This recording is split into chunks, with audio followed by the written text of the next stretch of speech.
Yeah, Tanner, as a walk-on, I mean, I know, Baker's situation is a little bit different, but did Baker change the way that maybe walk-ons, especially quarterbacks, view themselves? I would say for sure you come in and everybody's kind of doubting you or this or that, or you kind of feel like you don't have the upper hand on things. But I mean, still, as long as you're willing to work, and that's kind of what Baker taught me, as long as you're willing to work and put in the time and effort, then you can pretty much do anything you want. So. Tanner, can you talk a little bit about Jalen's voice in that quarterback's room? What was it like from day one, and how has that expanded to now?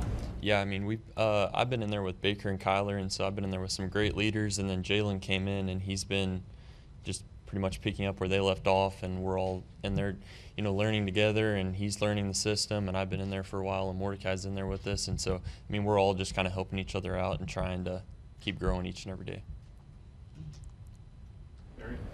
Yeah, can you talk a little bit about how you got to Oklahoma, the scholarship offers you had, why you decided to make the move to come over here as a walk-on? Yeah, I had scholarship offers from Tulsa and University of Ohio, and Coach Riley talked to me, and then I came over here and went through the campus and got to see everything and kind of talked to Baker one-on-one, and that kind of just set it off for me. I knew that after I talked to Baker and he said that if you come in and are willing to work and put in the time and stuff, that you can, I mean, it doesn't matter where you come from or anything like that. So. Yeah, given your record and the stats you put up in high school, did it bother you that you weren't more highly recruited, and why do you think that was?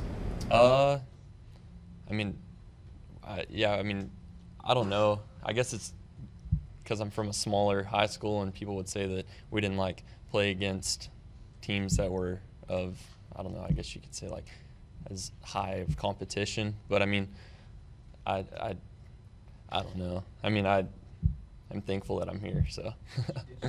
Did you lose a game in high school as a starter? No, sir. No. Tanner, who recruited you from Tulsa? Sterling Gilbert, and then he went to Texas, and then I'm not sure where he's at now. Did his departure change things in terms of how you viewed TU, or were you ever really serious about that? I was initially considering going there, and then kind of like I said, after I got over here and came and met the guys here, and then talked to Baker on the phone, that kind of just changed things for me. So. But you would have had a scholarship opportunity, you think, in Tulsa? Were you under that impression? Yeah. Yes, sir. Yeah. Tanner, what's your relationship like with Lincoln Riley, given the similarities in your backgrounds, where you're from, your past, things like that? Yeah, no, we I mean, I guess you could say have a lot in common. He's from a small town, I'm from a small town, and kind of stuff like that. So he can relate to a lot of things. Like whenever I first came in, he was relating a lot to, you played all the sports in high school, this and that, and you didn't ever get to just focus on one, and now's the time to just focus on one thing. So, I mean, I guess I can relate to him a lot, and he helps me through a lot of stuff like that and can talk to me about this or that. So. Barry? Yeah, one of your rivals, Oklahoma State, last year had a quarterback similar path to you, Panhandle, long-time walk-on, finally gets his chance, and, has a pretty good year. You get inspiration when you see stories like that, guys that very similar story to you, and they just were patient and it paid off for them? Yeah, I actually played that guy in high school, and we are friends, and so it was good seeing him kind of, he was patient, and that's what my main thing is regardless if my number's called initially or not, I just want to be the guy that's ready. So, I mean, I feel like that's what he did, and I guess patience is key sometimes. So. All right. What if you were talking to a kid who's thinking about walking on? What would you tell him? What do you have to be a walk on? Especially in case you turn down some scholarship offers. You just got to come in and be willing to work and understand that you kind of don't have the upper hand on everybody or stuff like guys that are on scholarship, and that whenever you come in, you got to be willing to do more than what's just expected, I guess you could say. So it's you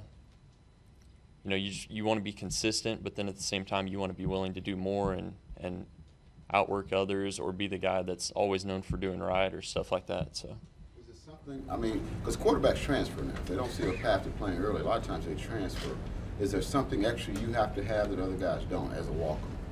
I mean, kind of the same thing. I just feel like you just have to be consistent and willing to work, and at the same time, patience. And you know, I mean, I've been here 3 going on 4 years, so I just feel like as long as I keep working and I kind of like I said, I just want to be the guy that's, if my number isn't called initially, be the guy that's ready to go. So.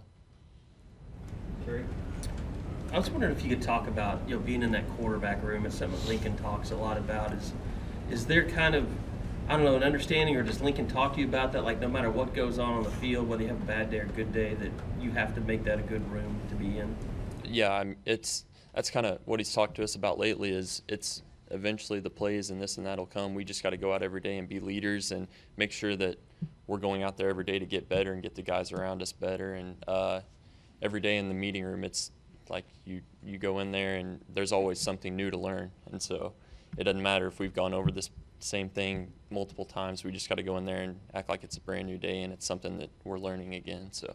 What was it like being in there with Kyler and Baker at times? Just both of, I mean, now knowing what you know now, I mean, that's the best quarterback room that ever existed at this point. Yeah, no, those guys are. I mean, it was awesome being in there. I learned a lot from both of them, and I mean, from the leadership side, and then just mentally, they're both like, they mentally super strong, and I mean, yeah, it was. I learned a ton from those guys. So. Tyler? Tanner, there was a video of Jalen not too long ago about him squatting just, you know, a lot of weight in the weight room with a lot of guys around watching that. And one, were you there? Were you watching any of that? What were your impressions? But also just from a position standpoint, what does that kind of strength in the lower body do for a quarterback? And yeah, no, it's I was there, and it was I mean, it was, everybody was surrounding him just like we do with everybody else, and it's just like team chemistry, and we're all have each other's back, and it was awesome. I mean, it was music and everything else, and yeah, I mean, it for sure it helps you throw the ball farther and throw it more on the line and everything else. So I mean, it's for sure an advantage. Jason? Yeah, for those of us who haven't been there, what is Canadian Texas like, and what are Friday nights like there? You know, what kind of place is it to grow up? Yeah, I mean, it's a football town, and 2,000 people, wool-filled cows. I mean, you that's pretty much it. So. I mean, what are Friday nights like there? Friday nights that's what kind of the town revolved around, and so it was, I mean, packed house every Friday, and then the farther we go into the playoffs, everybody traveled with us, and so it was something I'll remember forever. Mule shield trash talk in Canadian? No, there's no. We sometimes I'll give Coach Riley a hard time here and there, but there's no trash talk. So. Barry? In a room as small as the quarterback room is, how much confusion is there with 2 guys named Tanner? And does that also happen on the practice field? Do they have to distinguish between the 2 of you? No, I go by Schafer, and Mordecai goes by Tanner. So I just call him Mordecai, and he calls me Schafer. So. How familiar are you with Austin English? Yeah, Austin, he came and played here. I grew up, he was kind of my idol back at Canadian, and so he was another reason that I kind of wanted to come to OU, so I look up to him a lot. Any more questions?